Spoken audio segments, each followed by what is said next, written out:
Talking about colloids, and it's my great pleasure to introduce the first speaker, David Weitz from Harvard, and he's going to talk about nucleation and growth of hard sphere colloidal crystals. It's a pleasure to be here. It's a beautiful place, a beautiful room. SRI has run many conferences at, so thank you for the invitation. I apologize to those of you who were at this meeting a week or two ago in Lausanne who've heard the talk already. This is just a slightly expanded version. Unfortunately, we haven't made any progress since then, as much as we've tried. So I'm going to tell you something about some work on colloidal particles. I will introduce them a bit, although I suspect everybody here knows much more about them than I do.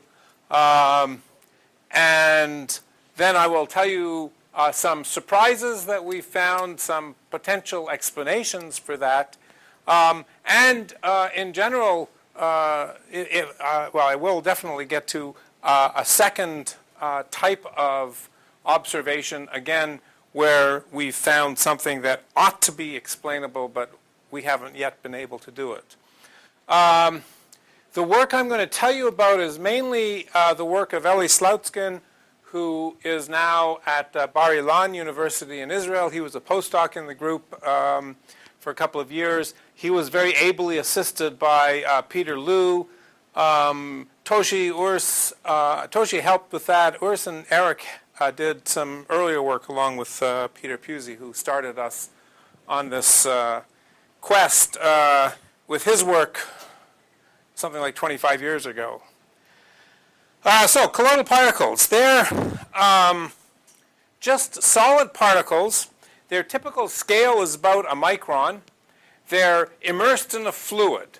They're small enough that they can remain suspended just by Brownian motion for long and sometimes indefinite amounts of time, depending on their size and their mass, before gravity will cause them to sediment. But if they're small enough, and even in the absence of them being too small, there is a gravitational height that they achieve due to their Brownian motion.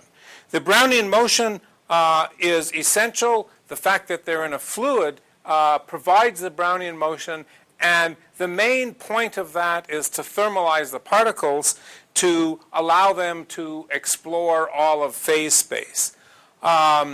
I will, for most of what I'm going to talk about, completely ignore the fluid and just assume that it's there as a medium to ensure that the particles are themselves thermalized.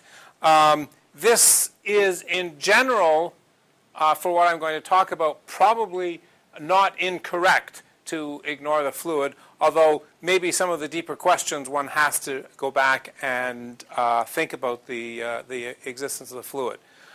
You notice that I've drawn them not as perfect spheres, but as spheres with a little bit of a small layer of what I mean to represent as polymers. The reason for that is that these particles, the ones that we use, are suspended in a non-aqueous solvent. Typically, there is little, and generally one thinks of there being no charge. In actual fact, there is perhaps a small amount of charge.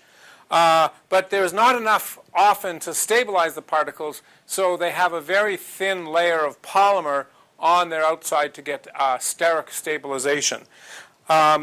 This is not drawn to scale. The width of the layer is typically more like 1 or 2%, a very small fraction of the size of the particles.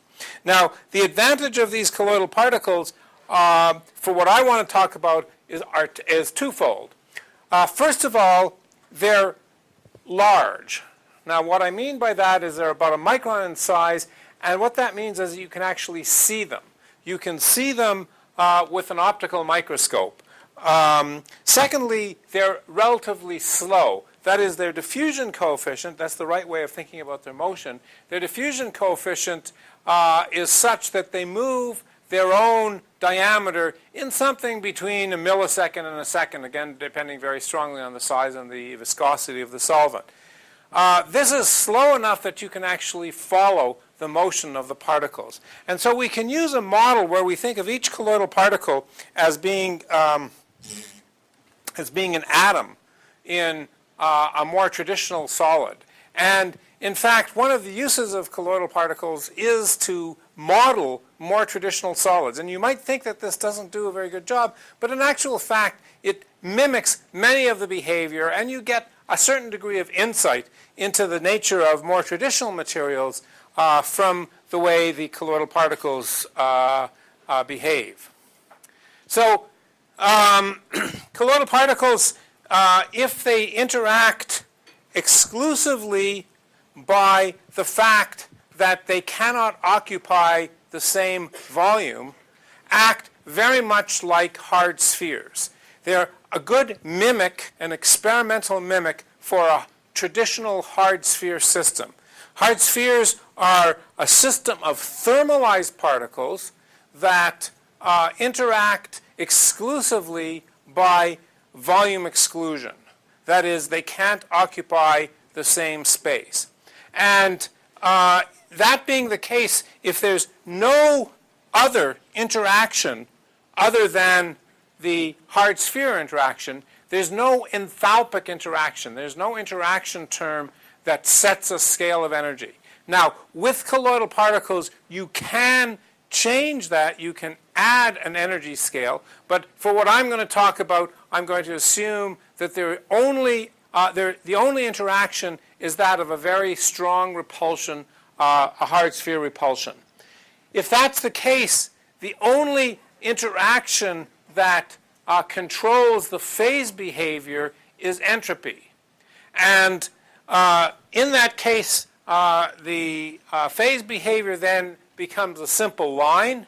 And there are two things to say about this, or several things to say about this, not all of which I will discuss in this talk. At 49%, below 49%, the particles remain completely disordered. They have a liquid-like structure. Above 49%, they actually crystallize. And between 49 and 54%, they crystallize and are in coexistence between a liquid and a solid. This is actually a very interesting state. The first observation of this was actually done by computer simulation, and this is one of the earliest successes of computer simulation. And computer simulation has continued to play a very important role in our understanding of the behavior of hard spheres. And the surprising thing about this is why, if what is driving the phase behavior is entropy, to lower the energy with entropy, one typically thinks that one wants more disorder. So the surprising thing is, why would you have entropy, that is disorder, driving an ordering transition, that is crystallization? And you can understand it in a number of ways, but perhaps the simplest way to understand it is to recognize something about the packing of hard spheres. With hard spheres, with spherical particles, if you pack them as tightly as you can, but insist that they remain disordered or fluid-like, the maximum volume to which you can pack them is about 64%. By contrast, if you order them into a crystalline lattice, an FCC, an HCP, or some combination, some random stacking of hexagonal planes, then you can pack them to 74%. And entropy actually consists of two contributions. One is the ordering of the centers of the particles, the positions of the center of the particles, and that typically, of course, the entropic energy will increase if you order the centers of the particles. However, in addition, entropy really means a measure of the number of free states that the system has. And so it's a measure of the free volume, the amount of extra volume, the amount of space that the particles can explore. Therefore, if you order them, you actually have more space for each individual particle to explore. And that balance between the ordering of the centers and the free volume at around 49% favors then ordering the structure of the particles to gain excess free volume. And for that reason, there's a phase transition, a crystallization transition around 49%. Between 49 and 55% or 54%, there's coexistence. Above that, it's purely crystalline. And it can remain crystalline up to 74%. If you quench the system into a much higher volume fraction, then the system remains in its fluid state, and its crowdedness, the fact that the particles are so close together, makes it much more difficult for the particles to rearrange, to restructure, to find this crystallization state, and you get something that is stuck in a liquid state, although it has many solid-like particles. And that's a colloidal glass, and that's not something that I'll discuss at length today. So we can ask a very, very simple question. Here are images of colloidal particles. In this case, the particles are in a disordered state. In this case, they're in an ordered state. Here they're also ordered, although not as strongly ordered. And the question that I'd like to ask is, how do you go from this state to this state? How do you nucleate crystallites to allow them to form? How can we understand that? So the nucleation of crystals is a very simple question that we can address using colloidal particles that is absolutely specific to our understanding of colloids, but is also much more general as well, and tells us a great deal about the nucleation and ultimate growth of crystals from a melt. So here are some early simple data that were collected. These are data, I think, by Klaus Schatzel and Bruce Ackerson, looking at this simple problem of the nucleation, the formation of crystals from the melt.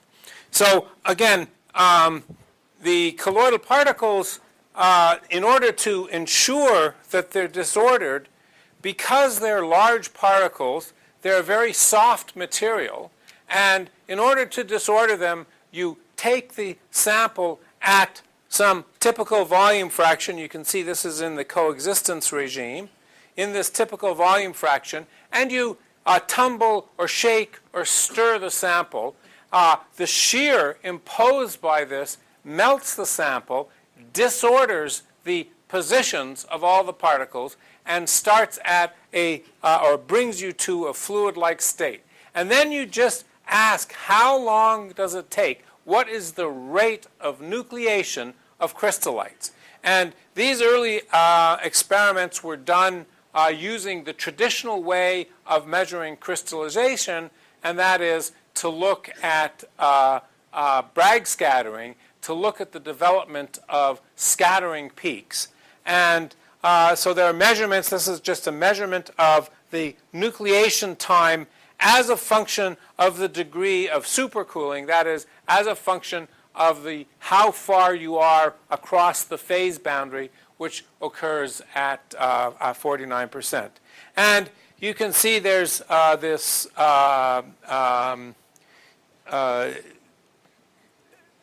small, weak dependence. Notice that this is a logarithmic scale, so this on this scale looks fairly small, but it is 5 orders of magnitude in the rate of nucleation. Well, as I said, the best way of studying this process is through computer simulation, and the best computer simulations were done something for nucleation, or the earliest really good computer simulations for nucleation were done close to 10 years ago by Don Frankel, and he predicted something that looked about like this. Some general agreement as you get higher into the supercooled region, higher into the region where crystals form, but some disagreement as you move towards the phase boundary. Notice here that the disagreement is actually fairly large on this scale. This is 10 orders of magnitude. That may seem like a huge disagreement, but nucleation rates depend on an exponential of an energy difference. And so if you get that energy just slightly off, you can be off many orders of magnitude. And so agreements like this are not really so profound when you're trying to calculate nucleation rates. In fact, this is the way one typically thinks about nucleation. It's a nucleation process, so you have to nucleate something. That is, you have to form a small piece of solid from a fluid. The solid has a boundary between the solid-like region and the fluid-like region, and so using the most traditional classical nucleation theory, you write your free energy as having two terms, a surface term and a volume term, and then the nucleation rate is just the exponential or the Boltzmann factor of this free energy. And so that's why if you're calculating this free energy, if you're off just a bit, you're off on an exponential factor of what the nucleation rate is.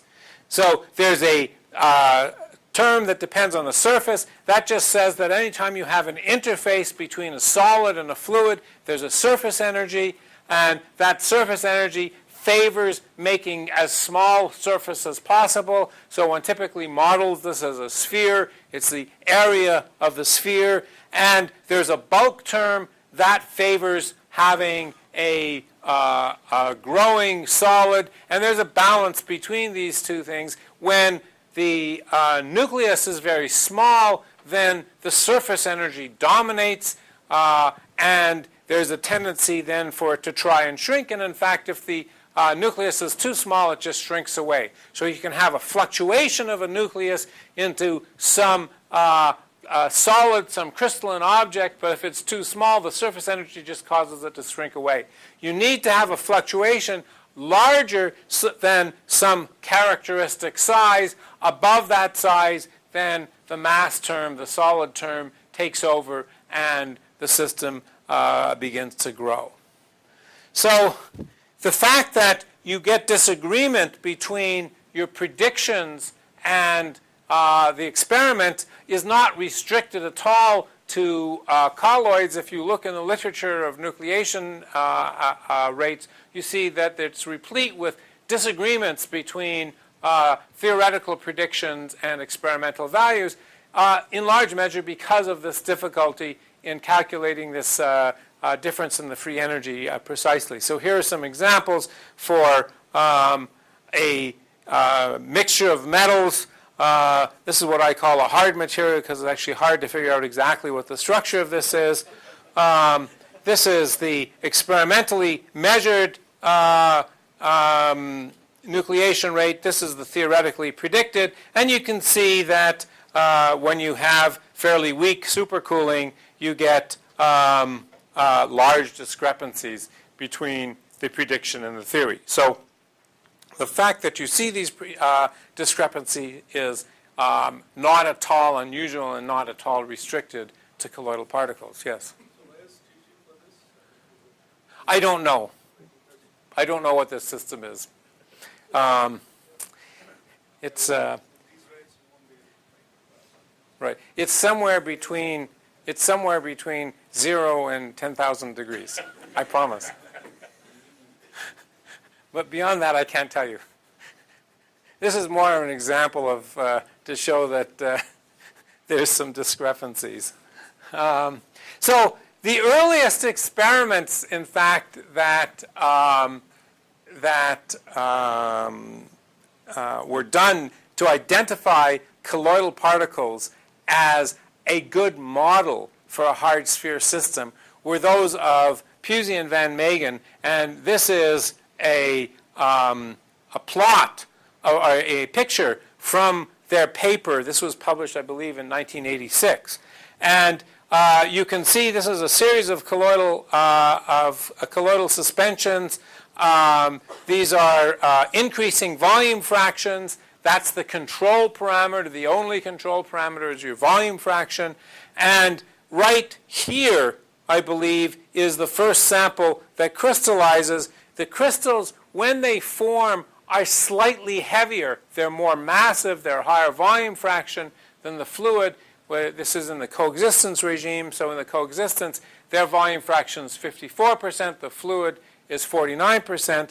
And so over the course of a few days, they sediment to the bottom. And you can just measure the relative fraction of crystals versus liquid by measuring the relative height of the boundary between the crystals and the fluid. You can see the crystals by this opalescent appearance. They diffract light and therefore appear like opals. They appear shiny because you're actually seeing the Bragg reflections of the light that's illuminating them. So you can see here the crystals. This is the lowest volume fraction, just a small amount crystallized, and it's an increasing volume fraction until you are above the coexistence. Then it's completely crystalline. And here they're samples. These are samples where they're in the glass, but there's crystals that have nucleated at the top and have slowly grown in. So this phase diagram is very rich, and in fact, this picture probably started a lot of people studying colloids as a beautiful model system for the phase behavior of hard spheres. Now, here the volume fraction is increasing this way, so if you just Google this picture on Google Images, this is the one you come up with. Somebody's kindly switched it around, just flopped the image. So now the volume fraction is increasing here. Okay, and this is 50% and going up, and there is a little bit of crystal behavior here. And in fact, already there, the phase behavior looked something like this. They plotted the actual from the different behaviors of the different heights of the samples in coexistence.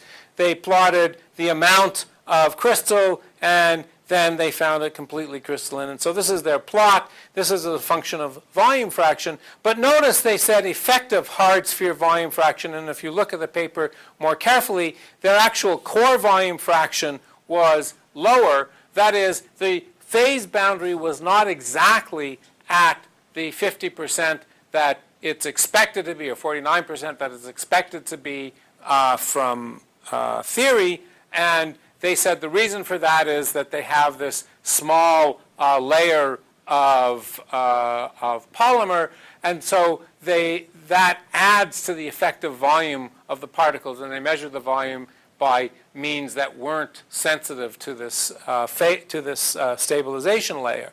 So there was already some ambiguity, but they said, look, what we have to do is talk about the phase behavior, and that's really the right way of discussing it. And so they rescaled everything to this effective volume fraction. But the important thing is that they already saw nucleation at 50%. And if you remember the other experiments, it was very difficult to see nucleation below about 52%. And already at 52%, there was a large discrepancy of 10 orders of magnitude between the samples, between the simulation and the theory. So we wanted to understand something about the mechanisms, both about the nucleation and the mechanisms of the nucleation and growth of the colloidal particles. And for a number of years now, we have been using not light scattering, which is the more traditional way of studying this, but instead the more commonly used method with today's experiments, and that's confocal microscopy. And so here's a picture of the confocal microscope. I won't go into the details about confocal microscopy. Suffice to say that it allows true three-dimensional measurement of the positions of all the particles. And you can see with this big box around the sample that we also take care of things like controlling the temperature very precisely. We want to eliminate all effects of gravity, so there are no sedimentation. You saw the sedimentation that caused the crystals to ultimately sediment. It took several weeks or a week or so to do that. We want to eliminate that completely, so we use solvents that buoyancy match the mass of the particles. They have the same mass or same density as the particles themselves. In addition, the solvents have the same index of refraction. So these samples are perfectly clear. You can see them. You use the fact that they're fluorescently labeled to view them with the confocal microscope. They're perfectly clear. They don't sediment at all. For that, you have to actually control the temperature because the coefficient of thermal expansion for a liquid and a solid differ by something like a factor of 10. And so you can buoyancy match them only at a single temperature, which we do very carefully. So this is the typical kinds of measurements. Here are a little image. This is a real-time image of a couple of particles in one field of view. And this is the kind of information that we can get. We can track the particles. We can measure their positions in x, y, and z as a function of time. So we have a four-dimensional measure of all the particles, their positions as a function of time. You can measure the positions because you know they're spherical. You can measure the positions to something like 1 or 2% of the radius if you're careful. The thing that ultimately limits you is how fast your confocal is, how much light you have, and how fast the particles are diffusing. So this is just a plot of one of the coordinates as a function of time showing diffusive motion. You can analyze this, get much more information. For example, plotting the mean square displacement, you get very nice agreement with what you would expect. The particles are just diffusing, so you see you can measure their diffusion coefficient using the Stokes-Einstein equation. You can check that this is really diffusive motion by measuring the step size distribution as a function of time. You get Gaussian shape as you must for diffusive particles. This is more typically the kind of data that we collect where we take many slices and piece together the coordinates of all the particles. And I'm going to show you a few images of this throughout the talk. Sometimes you'll think something like this is a perfect computer simulation because each particle is exactly spherical. But what we've done is we've measured the centers of all the particles and we've rendered them with a computer program to draw them. And so this is really based on experimental data. And so here's what you see as the particle density increases. You see many particles, and this is more typically what we're going to look at when they're very dense. So again, this is rendered particles. It's not a computer simulation, although the data that you have is very similar to what you would have with computer simulation. And ultimately, we can compare directly to computer simulation because we know the locations of each and every particle as a function of time. So here are some early experiments. These were done, again, around the same time as the simulations. Some early experiments actually looking at the crystal nucleation process. This is a movie I'm going to play showing the nucleation and growth of colloidal crystals. The scheme that I'm using is to draw all the particles that are crystalline in red and all the particles that are fluid-like in blue.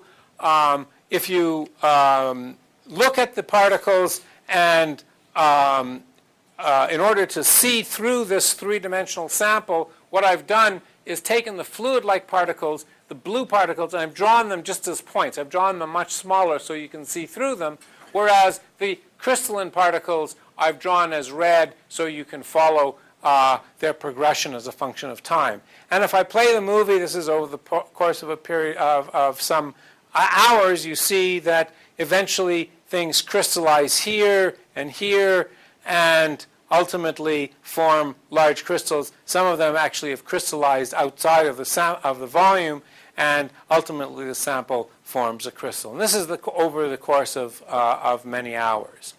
But again, the nucleation rates that we measured were much faster than predicted. They were consistent with what the light scattering said.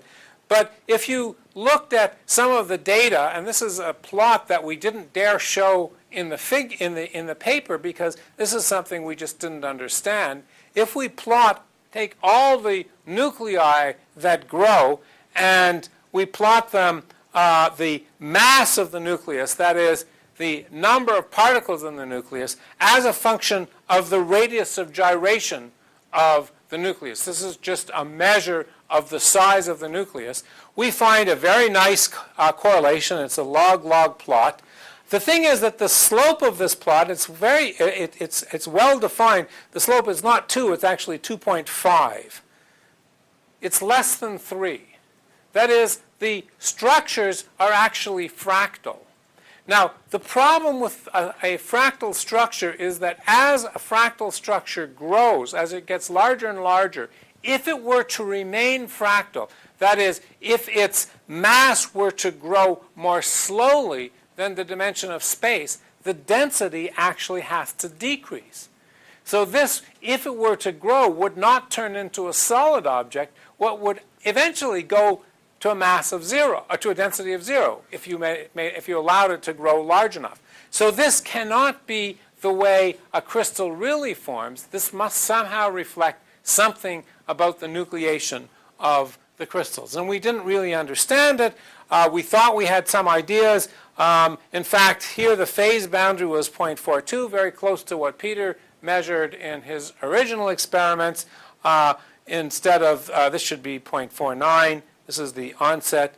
And so the reason that we thought in this case was what was happening is that there was a slight softness to the potential, a slight repulsion. And we've later confirmed that these were slightly soft particles. That is, there was a slight charge, and it led to a slight repulsion between the particles. And so it wasn't a perfect hard sphere system.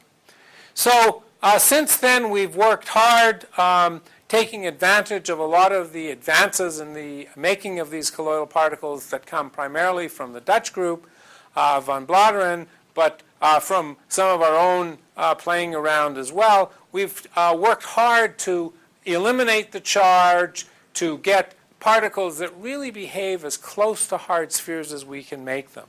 So the samples are, again, the particular samples that we used were about 2.3 millimeter. This should be micron. Sorry, there's a problem with my fonts here. And mixed in a mixture of 2 solvents where we can minimize the charge. We add,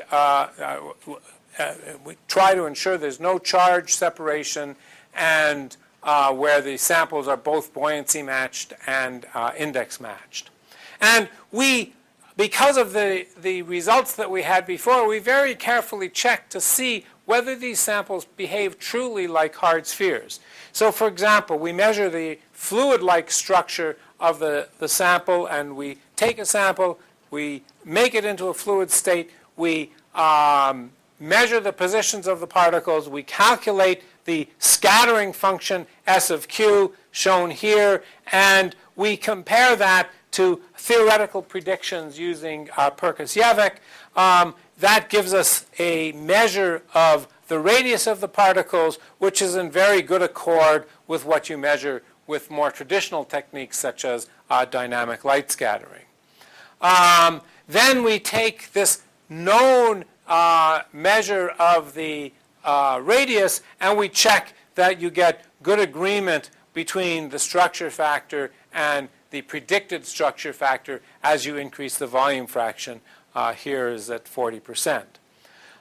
So it has the right structure in the fluid. We then look at the coexistence regime, and this is the most delicate and most precise measure of whether the system is behaving hard sphere-like. And so we go to the coexistence regime, we take those fluid-like regions, we measure the structure factor, and we compare this with the calculations using the Perkus-Yevek theory, and we find that here the volume fraction really is exactly what you would predict it to be using the phase boundaries that you expect. That is, it's 49%. This is, of course, something that was the problem of the other samples. They had a slightly softer potential, and so they crystallize at a slightly lower volume fraction. And in this same sample, we look at the crystalline region, we measure the volume per particle. We do a Voronoi tessellation. We measure the volume per particle. This is the distributions of volume per particle, and you see that the solid-like behavior comes out exactly where you would expect it to for this coexistence. So the phase behavior is behaving exactly the way you would expect for hard spheres, and the boundaries of this coexistence are exactly where you would predict them to be.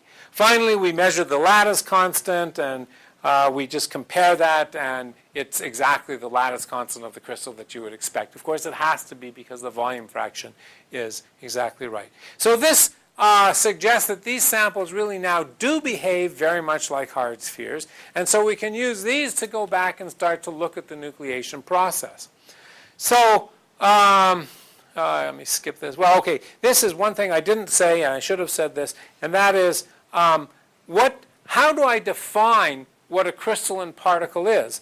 And if I go back to this picture, the question is, if I look at this sample, this is a disordered sample, I want to identify the earliest existence of a crystal that's forming. I want to have some measure of the formation of a crystal nucleus. So I have to ask whether this region here, this region right here, looks like it's somewhat ordered. Is this ordered within the range of the fluid sample? So we use a bond order parameter. This was first described, as far as I know, by Steinhardt and Nelson, but it may actually have been defined earlier. But the physics of this is fairly simple. I won't go through all the details of this, but just give you the essence. You take two particles. You know where all the particles are. You take two particles that are nearest neighbors. That is, they lie within, say, the first minimum of the G of R. There's a maximum at close touching, and then there's the next minimum. You define something as being, this is what defines particles as nearest neighbors. So you look at two nearest neighbor particles, and for each of the particles then, you identify all their own nearest neighbors. You project that onto spherical harmonics. You take this dot product, the dot product of the Y6, that's sort of asking what's the likelihood that this particle and its nearest neighbor, how likely are they to have the same order, the same symmetry of nearest neighbors, of their own nearest neighbors. And that defines something of a bond order parameter. You can look at various spherical harmonics. The Y6 is the spherical harmonic that picks out the closest to crystalline order for the type of order structure that you have. And then you calculate this dot product, and you measure, you set some criterion. This particle, we call it crystalline if at least 8 of its neighbors have something of a similar nature of the order. And then when I show these plots, I can show a plot that has a colloidal crystal of only one particle, but that's because it has 8 nearest neighbors that have the same order. This is looking for local symmetry. And so you can measure the progression of this order parameter as a function of time. This is a typical data. For a long time, you don't see anything happening. There's some lag time. That's just because you're waiting for a fluctuation that will actually grow. Then when it grows, this sample, it grew, and it goes up to something like 0.6 of the sample. This is the total volume fraction of the sample that has crystalline order. And you can measure the nucleation rate. This is a fairly imprecise measure because just as in computer simulation, you have to identify those crystals that nucleate. So what you try to do is you take images, you ultimately see some crystallites, and you go back and you'll make sure that they came from one crystallite, and that way you calculate, given the amount of time and the volume of the sample that you're probing, you calculate the probability that you have some crystal nuclei, and so you can measure some rate of nucleation. And then when we do it, this is typically what we did. We went now to lower volume fractions than were seen before, basically driven by this observation that, in fact, you could see crystal nucleation much closer to the phase boundary. So now we went down to something around 50%. And so now if I extend the predictions based on the simulations, I actually have to put a break in this logarithmic graph because this is dropping so rapidly. And notice now that the discrepancy here is no longer about 10 orders of magnitude, which is shown. This is about 10 orders of magnitude here. So this amount is about 10 orders of magnitude. But there's a big break here. And the discrepancy is more like 150 or 200 orders of magnitude. So when the discrepancy is like that, if I were off by an order of magnitude in my estimate of the nucleation rate, I'm not worried too much. In fact, the fact that there is this large discrepancy is immediately apparent from the earliest data, from Peter Pusey's data, because he could see crystallites that form at about 50%. You could see them at this very low volume fraction. So there's some huge discrepancy between what you would predict and what you measure. So let's go back now and use the power of confocal microscopy to actually look at the nucleation of the sample. So here again is a more modern looking rendition of rendering of the sample. Again, the red are the nuclei. And this is at the very early time. And I'll just step through it. And let me go. No, I can't go back. Sorry. Well, it doesn't matter. As I step through it, put your eye on any nucleus, and you should see it completely disappear. In other words, at the early times, any fluctuation completely disappears.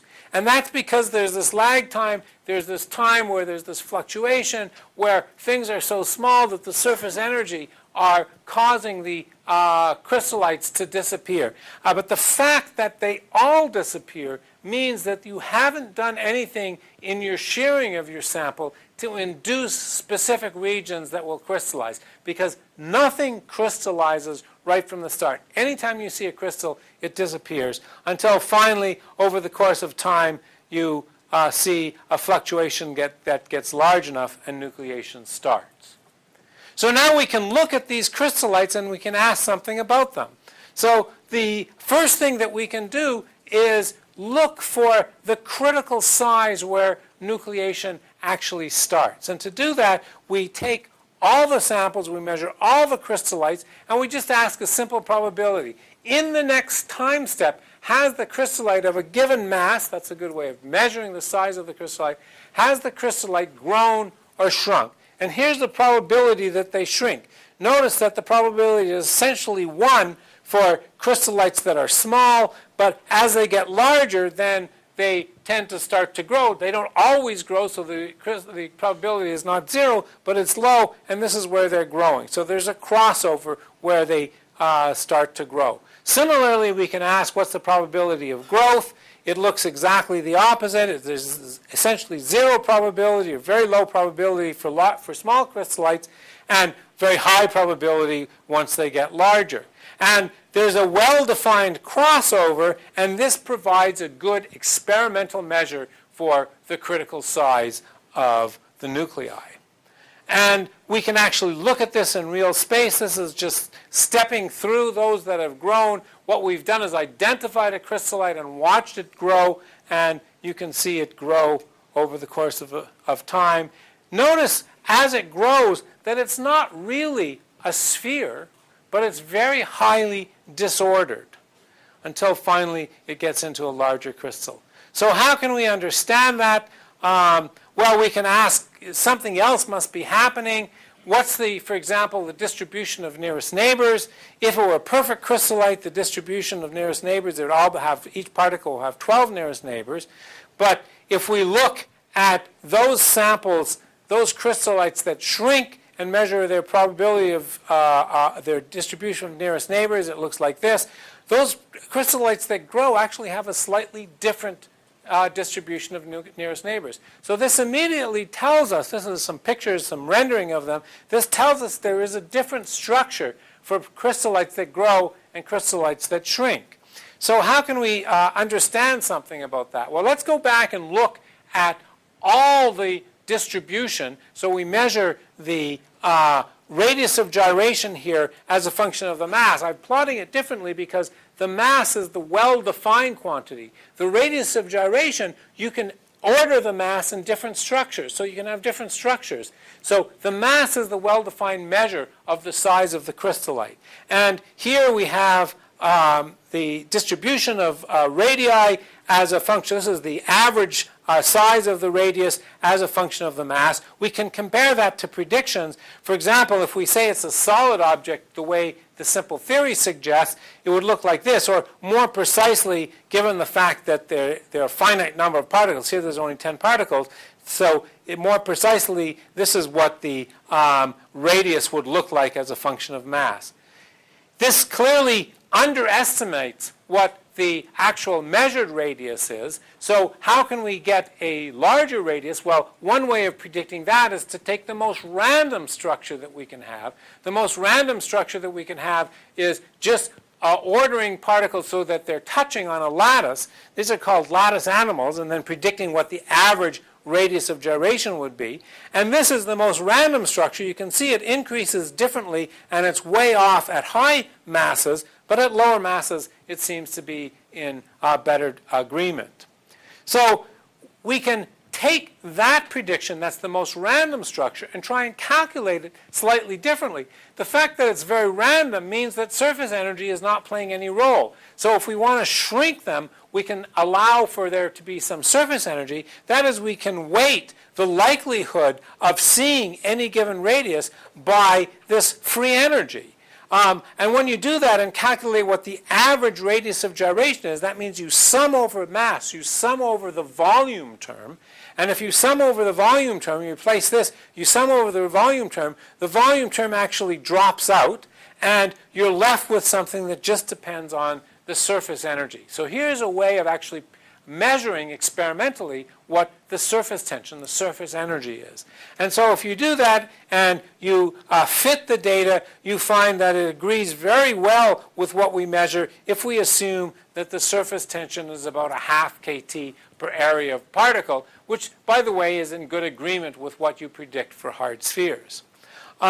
Notice then that the fractal dimensions of the lattice animals are 2. The fractal dimension, of course, the compact is 3. Here you go from something that looks maybe like it has a fractal dimension of 2 to something that has more a fractal dimension of 3, although it's still not a completely solid object.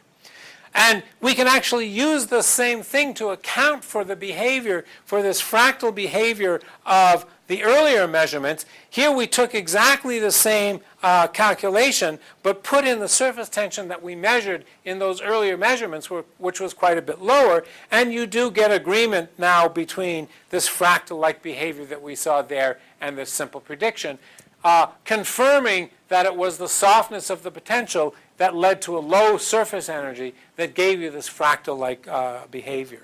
You can do another test. You can measure not the radius of gyration, but the actual surface area. And when you do that, you again get good agreement, not with a fit, but just using the same value of the surface tension. You get a good agreement with the data. So how do you define the surface area in a very rugged object? We define that just by looking at which are the particles that are facing out towards the fluid. It's sort of not a well-defined or perfectly defined quantity. Okay, so how can we actually get a handle on the volume energy? Well, for that we go to the distribution of clusters. So we plot the number of clusters as a function of mass. That should go, again, this should reflect the Boltzmann-like dependence of the free energy. And so at low masses, the surface term should dominate. This should be exponential. So here's a semi-log plot of the behavior. And maybe there's an exponential behavior at early times. But in actual fact, when Ellie first showed me the data, he plotted it log-log. And in fact, it looked something like this. It looked like a straight line. It looked like a power law. And this is the same for all the other data that we collected. And we can compare this to what you would expect from the simulation results. And again, you don't get particularly good agreement. You get agreement, say, for the very smallest clusters, but you get rather large discrepancies as the size of the nuclei grow. And this, of course, is what you would expect, because it's the larger nuclei, the fluctuations of these large nuclei, that lead to the crystallization. And the fact that you see this much larger crystallization rate is not surprising that you see larger number of crystallites than you would otherwise expect. So you can actually go back, rather than comparing it to these purely simulation results, you can compare to what you would expect using the free energy for the classical nucleation theory. You can compare what you would expect using purely experimental data. Remember, I showed you that we measured the surface energy. Well, we actually have a measure of the volume term, because the free energy, the derivative of the free energy goes to 0 right at the critical mass, and we measured what this critical mass was. And so just using this expression for the free energy, we can calculate this volume term just by expressing it in terms of the critical mass. And so we can determine what this volume term is. We've already determined what this surface term is. So from that, we can calculate the full free energy, but it's using experimentally measured from different experiments, experimentally measured parameters.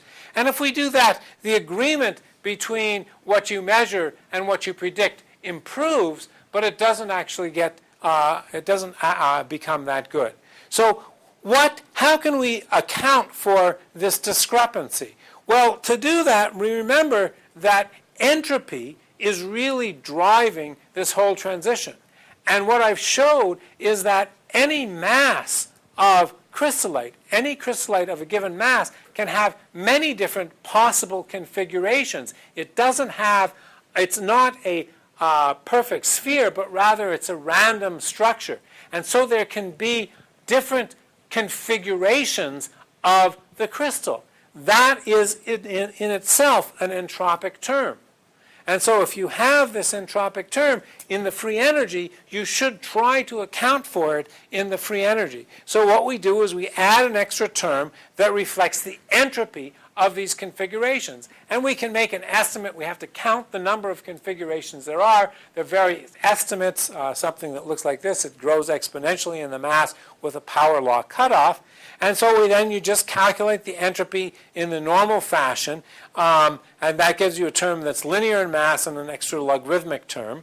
And then the full functional form looks like this. You've had to modify the volume term by this, and physically what that's saying is that it becomes easier to form a crystallite, and you have to have this change in the volume term because you have these many different configurations. Of course, now you have 3 terms, and so it fits the data better. And by the way, this is not something that's unique to us. We're not the first people at all to think of it. Fisher has done it for liquids. Stauffer has done it. Again, I think he did it for liquids in simulation. So other people have considered this in other configurations. So this is not something really new. So we can go through this. We can calculate all of these terms. Using this is the only term that we have to add. We can fit to that term, and we get much better agreement, as we must because we have an additional term. But it does predict, notice, this power law dependence of the mass distribution. And so now we can take this. Now we have experimental measures of this new free energy. And we can take this new free energy and use that rather than the simple classic nucleation and growth free energy. We can use this new free energy determined completely experimentally. We can go back and we can estimate what the nucleation rates are. So we have all of these things. We know all of these terms. The one parameter that we didn't know is this exponent, but the whole fitting is not very sensitive to the exponent, so we use a literature value for that. And now we go back and we try and compare not the classic nucleation and growth theory, which predicts this, but rather this modified nucleation and growth theory. And when we do that, we actually get amazingly, in fact, embarrassingly good agreement between the nucleation rates that we observe and what we calculate. And the physics of this is just that we're adding in the entropy of the crystals that lowers the energy barrier to allow them to nucleate. And we can compare this now. This is for colloids. It seems to work very well for colloids. But what's surprising is this free energy of a half kT per particle, or per area of particle, is not so different from some simple metals. So and you can ask, if you look at these simple metals, you see that there's the same order of magnitude for the free energy. So unfortunately, with these metals, it's very difficult to actually go and look at the structure of the nuclei. But you can do it by simulation. And so here's a simulation for copper. This is fairly recent. And the authors of this simulation plotted the distribution of clusters.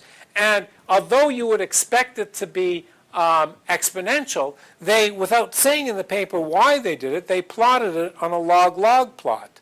And you see exactly the same power law. So we took these data and we tried to fit it to the functional form that we use for the free energy, and you actually get very, very good agreement.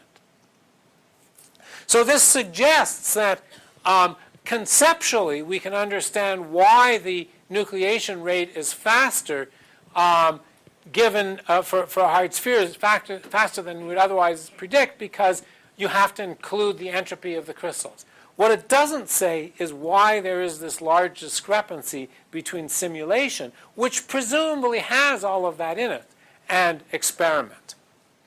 Okay, I was going to talk about some charged crystals, but I think I've gone too slowly, and I think that my time is up. So I'm going to stop here and just finish by trying to point out that crystallization of hard spheres is really one of the simplest, most fundamental, and one of the earliest examples of how colloids were used to study these materials properties. Nevertheless, there's still some ambiguity and some uncertainty in the comparison between the best simulations and experiment. And I hope these experiments have shown that you really can learn something. You can get some insight into the behavior of these systems by looking with the precision that you're able to look, but we still need to try to resolve what the discrepancy is between the emerging and simulations that have been done and the experiments.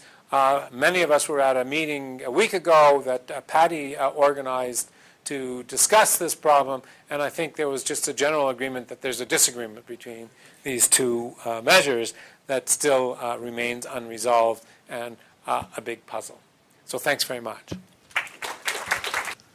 So, I mean, in terms of the comparison with simulations, I mean, one thing that could be done is to not calculate sort of free energy barriers the way Euler and Frenkel did, but to do simulations where you have crystallization and do exactly what you did in the experiments. Has this been done?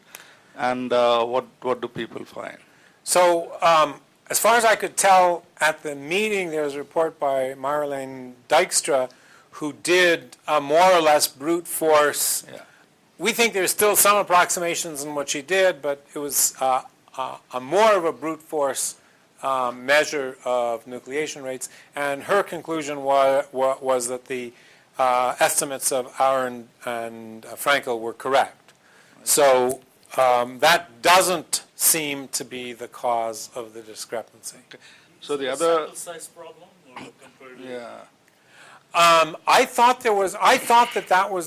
that might explain the reason for the Frenkel simulations, but Marlene said she used 100,000 particles, so that wouldn't seem to be the problem. Okay.